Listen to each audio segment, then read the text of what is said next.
So I want you to imagine that you are a medieval European farmer in the year 900, and you have one burning question on your mind, which is, you have 1 acre of land, how much of it should you plant with crops? Well, first off, if you only have 1 acre of land, you're screwed, but for the sake of argument. And the naive answer here, of course, is all of it. But if you do that, you're going to starve eventually. Because if you continuously cultivate the same crop of land over and over, year after year, you will wear out the nutrients in the soil, and your crop will get poorer and poorer, and you will starve, and that's no fun. So to solve this, luckily, like many other fundamental problems in computer science, this was solved in the 1970s. So I'm going to turn to this paper on what I would call the world's simplest garbage collection algorithm. And it works like this. You divide your fields, your memory space, into 2 halves. And so when your program wants some memory, you allocate, and you allocate, and you allocate, and you allocate. Great. And then you get to the halfway point, and you say, stop, slow down, I need to collect some garbage. Except actually, you don't collect the garbage, you collect the non-garbage. What you do is you trace, from all the pointers that your program is currently actively using, you trace out and recursively find all the objects, all the allocations that are reachable in your program. And as you're doing this, you copy them into the other half of your memory space. And then you're done, because you can just throw away all the other stuff, right? You copied all the stuff you could possibly use. And that's it. That's garbage collection. So I'm, of course, eliding some details, but this algorithm is truly marvelously simple, and learning it was what got me to believe that garbage collection, instead of being this heinously complicated thing that I could never possibly understand, was actually something I could implement. And then I did. So anyway, I don't know where Cheney got the idea for this algorithm from, but maybe he knew something about medieval agriculture. Because what farmers prior to about the year 900 in medieval Europe did was they split their fields in 2, and they would grow on 1/2 until the harvest came, and then they would cut it down, and the next season they would grow on the other half. And they would just alternate back and forth, and this way the ground has time to recover its nutrients.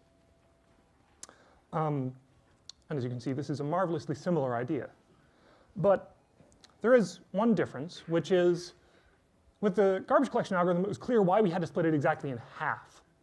Right? We needed half our space left over to guarantee we had enough space left to copy possibly all the objects that we're reusing.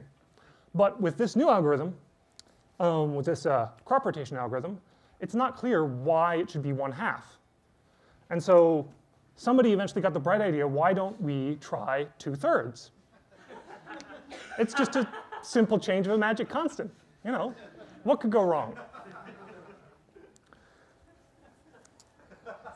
Well, to understand what could possibly go wrong, all I have to do is think about the last time I tried to upgrade my Haskell compiler. It didn't go well. And it didn't go well because I had descended into dependency hell.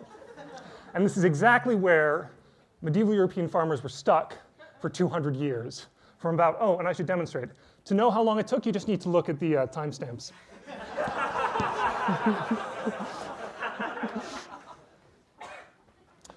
So, okay, what do I mean when I say that they were in dependency hell? Well, let's take a look at some of the things that needed to change in order to support this simple change from 2 fields to 3 fields.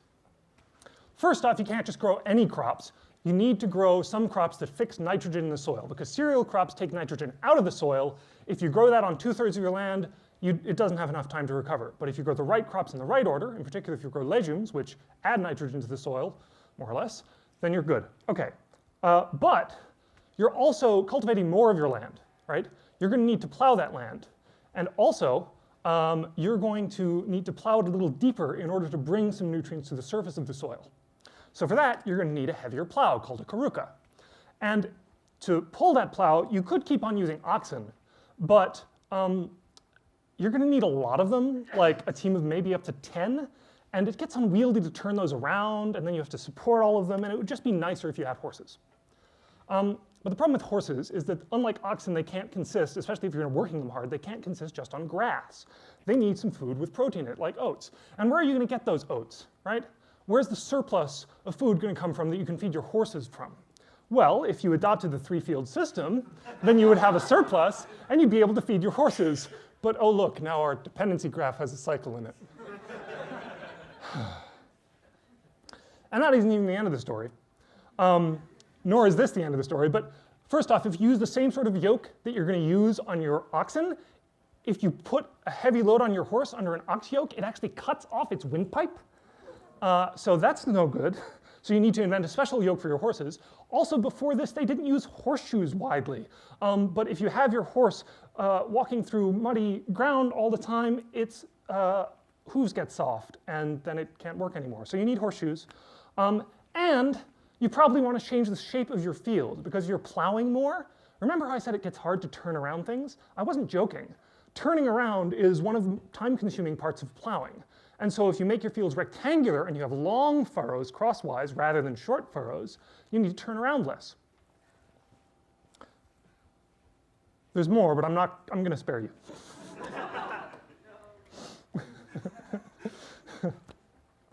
Okay, so I would be lying if I said this was the whole picture, or even the whole picture as regards the dependency graph. And it's here that I go into a bit of speculation, rather than, I'm not an expert on this by any means, but here I'm speculating a little more than usual. All of the things on here are basically technological, right? And most of them were around in the year 900, right? Maybe not all in one place, but people had figured it out. So why did it take 200 years, right? Sure, it's a complicated dependency graph, but people are smart. And part of the reason is that there's really at least two sort of broad groupings that you can put things in. There's social change and there's technological change. And you didn't just need to add technology to move to a three-field system. You also needed to change the social order. You need to change how people live their lives, right? So there's various ways in which this happened, but two concrete ways. You need to rearrange real estate, right? You need to change who owned what land, what shape it was. And this is hard because people are kind of possessive of that, especially because it's their livelihood. And on that note, people were afraid, I think, of this new system. It was a change, and it was a change in something that had worked for centuries, and that was how people got food. You don't want to fuck with the way you make your food. You might end up starving. And I think that this is also sort of true of technology, right? We work in software development. We like to think, or some of us like to think, I like to think on days when I don't have my thinking hat on, that software is driven primarily by technological concerns. But often social concerns factor in too. In particular, just to pick one example, right?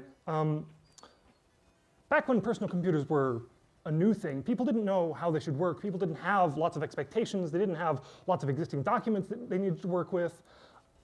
It was wide open. And there were lots of different operating systems. There were lots of different design, different ways of interacting with your computer. And eventually, give it a few decades, and the dust settled, and we had two major operating systems, plus a bunch of open source hangers-on, and we had one main interaction model: Windows, icons, mouse, and pointer, and one hanger-on, the terminal.